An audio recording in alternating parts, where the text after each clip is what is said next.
बिस्मिल्लाहिर्रहमानिर्रहीम। अक्सर लोग ये सवाल करते हैं कि जी हम कमाते नहीं हैं, हम मज़दूर हैं, हम मज़दूर तबका है हमारा, तो हम किस तरह टैक्स देंगे कि हमारा जो है वो फाइलर किस तरह होंगे। हमारा तो कोई कारोबार नहीं है, मेरी छोटी सी कोई कह रहा है दुकान है, कोई कह रहा है जी मेरा छोटा कारोबार है, कोई फ्रूट वाला है, कुछ मंडी में रेडी लगाता है। तो इस तरह के जो बहुत सारे लोग हैं, ज़ाहिर है कि इनका अपना घर तो होगा या इनका उम्मीद होगी कि इनको अपना घर बनेगा, तो हर बंदा उम्मीद के साथ जिंदा है।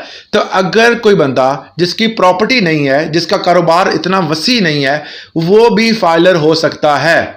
बहुत सारे लोग इस तरह फाइलर हैं कि वो 0% टैक्स अदा करते हैं। अब 0% टैक्स आप किस तरह अदा कर सकते हैं?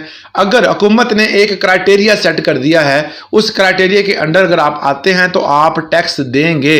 अगर आप उस क्राइटेरिया में नहीं आते तो कोई ज़रूरत नहीं है आपको टैक्स देने की, आप टैक्स रिटर्न ज़रूर फाइल करेंगे। मतलब हर साल आपने डिटेल ज़रूर देनी है कि हमारा फ़लाँ ये जो मामलात थे, आप खुद भी कर सकते हैं, किसी वकील को भी हायर कर सकते हैं, तो उस पर आप डिटेल देंगे। अगर आपकी सालाना इनकम, एक साल की इनकम अगर आपकी जो है वो 6 लाख से तजावुज़ नहीं करती, तो आप जो है वो 6 लाख से अगर कम आपकी इनकम है तो आपको सालाना जो है वो टैक्स नहीं देना पड़ेगा, आपका कोई टैक्स नहीं बनता। आप अपने आप को फाइलर कर सकते हैं और फाइलर करने के बाद आपको इससे फ़ायदा ही होगा, नुकसान नहीं होगा।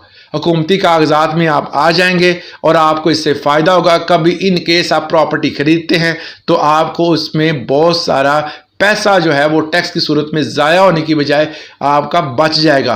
इन फ्यूचर हर बंदे की उम्मीद होती है कि वो कुछ ना कुछ ख़रीदेगा, गाड़ी, कोई भी आप मकान, कोई फ्लैट, कुछ भी ख़रीदने की अगर उम्मीद है तो आप ज़रूर फाइलर हों। और अगर फाइलर नहीं होंगे तो फिर आप कोई चीज़ ख़रीदेंगे तो आपको 14 या 45% टैक्स भी देना पड़ेगा।